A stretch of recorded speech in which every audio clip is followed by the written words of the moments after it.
So my dad passed away 2020. How he passed away was a bit questioning. After the funeral, the Sunday, after Sunday, Monday, I received a call from my stepmom asking that I should send her my ID.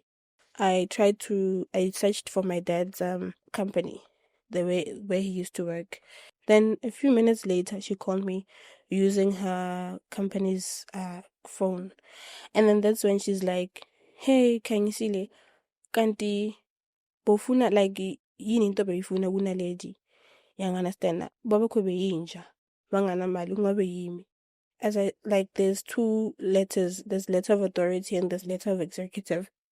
Letter of authority is someone that doesn't have properties or estates more than 500 or 250,000 assets. Yeah.